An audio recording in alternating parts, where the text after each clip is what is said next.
Let me ask you something today. Have you ever found yourself lying awake at night, replaying a conversation that left you feeling small? You know this relationship is costing you peace. You know the person beside you takes more than they give. You've told yourself 100 times that you deserve better, yet every morning you wake up and choose to stay. Why? The answer isn't out there. It's not because this person holds some magical power over you that no one else could. It's not because your bond is so rare and special that walking away would mean losing something irreplaceable. It's not even because the good times were so extraordinary that they cancel out the bad. The real answer lives inside you, in old wounds that never fully closed, in patterns you learned before you even knew what love was supposed to look like.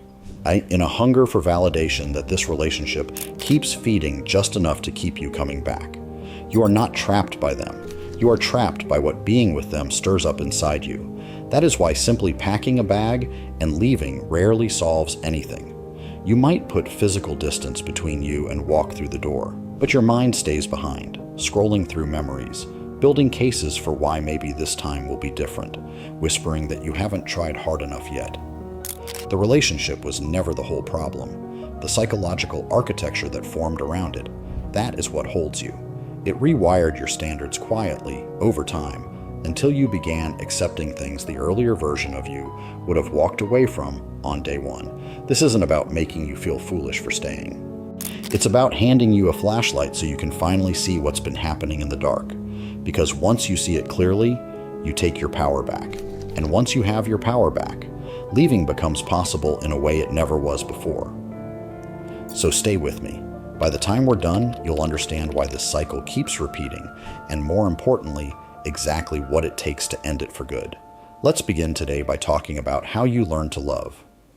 Why do some people walk away from unhealthy relationships without a second glance while others keep returning no matter how much pain accumulates?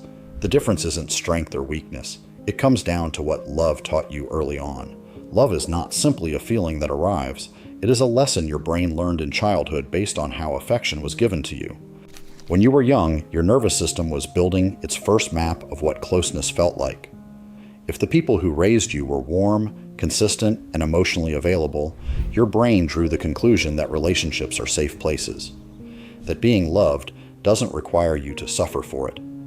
But if the love you received as a child came in waves, generous one moment, cold the next, your brain built a very different map. It learned that love is something fragile and conditional, something you have to earn, fight for, and never fully trust. That uncertainty became familiar, and what is familiar feels like home, even when home was painful. So when you meet someone today who is kind and steady and consistent, something in you pulls back. It doesn't feel exciting, it feels almost suspicious. But when you meet someone who is warm one week and distant the next, who makes you feel chosen in one breath and invisible in another, your nervous system lights up. It recognizes the pattern. It calls that feeling love, because love and uncertainty arrive together the first time you ever felt either one. That is the trap. You are not falling in love with the person. You are falling into a pattern that feels like home, and buried beneath your attachment is an old, aching wish. That this time, you will finally be enough. That this time, the love won't disappear. That this time, you will win what was once withheld from you. That wish is what makes leaving feel unbearable. You're not afraid of losing the person. You're afraid of leaving the story unfinished. Afraid of what it would mean about you if you couldn't make it work. But hear this clearly. You do not need to prove your worth inside a relationship that was built on instability. Your value was never up for debate. The first step out of this trap is recognizing it for what it is. Let's talk about the addiction hidden inside the relationship. Now let's talk about what keeps you cycling back, even when part of you knows better. Have you noticed how the relationship isn't always painful? There are moments when everything feels exactly right. Moments when the person in front of you is tender, present, everything you hoped they could be. You hold on to those moments like a life raft. You replay them. You tell yourself they represent who this person really is, and the cruelty is just noise around the signal. That is not love. That is addiction. The mechanism behind it is something psychologists call intermittent reinforcement. Research in behavioral science found that the most powerful way to keep a subject locked onto a behavior isn't to reward them every time. It's to reward them unpredictably with no pattern they can anticipate or prepare for. The result is obsession. The subject keeps trying, keeps returning, unable to stop, because the next reward might be just one more attempt away. Now place yourself inside that experiment. If this person were cold and cruel every single day without exception, leaving would be simple. You would have left already, but that's not how it works. They are cruel, then tender, distant, then devoted. Just when you've decided you're done, they give you exactly what you've been starving for, and you stay. Over time, something worse happens. Your standards quietly rearrange themselves. You once required respect and honesty and consistency. Now you're grateful for a kind word. You have been trained, slowly, methodically, to need less, to ask for less, to become less. And because the shift happened gradually, you barely noticed it. Here's what you need to understand. This relationship was never really about love. It was about leverage. Whether consciously or not, the other person discovered that they didn't need to love you fully to keep you. They only needed to give you enough to keep hope alive. And hope kept you in place far longer than love ever could. Leaving this relationship feels like grief, not just for a person, but for a future you kept believing in. Accepting that the future was never coming is painful, but it is the only thing that will set you free. Because every day you keep playing the game, you leave a little more of yourself behind. Now, how do you feel when someone rewrites your reality? If you have ever walked away from a conversation feeling confused about what you yourself experienced, if you have doubted your memory, your perception, your own emotions, then you need to understand what was done to you. Gaslighting is a method of psychological control where someone systematically distorts your version of reality until you cannot trust your own mind. You notice a problem and bring it forward. Instead of being heard, you are told you are imagining it, that you are too sensitive, that you always do this, that nothing happened, and slowly you stop trusting your own instincts. You begin outsourcing your sense of reality to the very person distorting it. Projection works alongside it. The person who is lying accuses you of being dishonest. The one who is unfaithful watches you with suspicion. The one who is cruel insists you provoked them, and because your confidence has already been worn down, you begin to absorb these accusations. You take on guilt that was never yours. You work harder to fix problems you didn't create. The purpose of all of this is not simply to avoid responsibility. The purpose is to keep you exhausted, confused, and dependent. A person who doubts themselves is easy to control. A person whose self-esteem has been dismantled will accept whatever affection is offered, no matter how small. A person whose reality has been rewritten will stop trusting themselves and start trusting the one rewriting it. If this has happened to you, the confusion you feel is not weakness. It is the predictable result of sustained psychological pressure, and recognizing it is the beginning of walking back toward yourself. Let's also talk about the fear that keeps you frozen underneath. Everything is a question you may have never said out loud. What if I leave and no one else ever loves me? That fear is real, and it makes sense. From the time we are children, we are told that being alone is something to escape.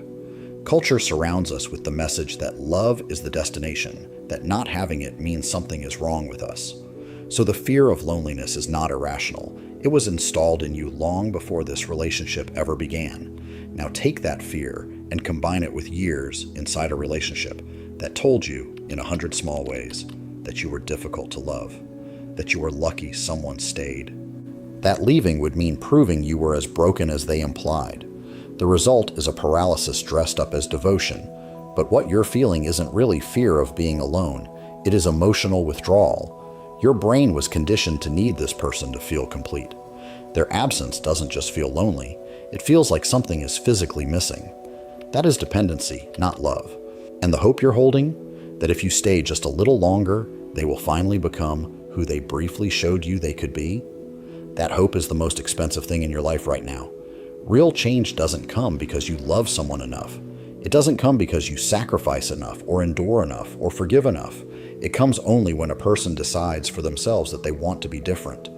How many times have you heard the promises? How many times have you extended the deadline? If nothing has fundamentally changed, it is because nothing was ever going to. Accepting that is devastating, but staying would cost you everything. Let me tell you how to actually leave. Walking out of a toxic relationship is not just a physical act. If it were, you would have done it already. To truly leave, you have to break the emotional bond, interrupt the psychological patterns, and rebuild something inside yourself that the relationship worked hard to destroy. The first step is total separation. No contact, not reduced contact, not friendly check-ins, not following them quietly online. Any threat of connection reactivates the emotional conditioning and pulls you back into the orbit. You may tell yourself you want closure. You don't. What you want is one more conversation, one more chance for them to say something that makes this all feel resolved. That conversation will not come. The only closure available to you is the one you give yourself by finally walking away.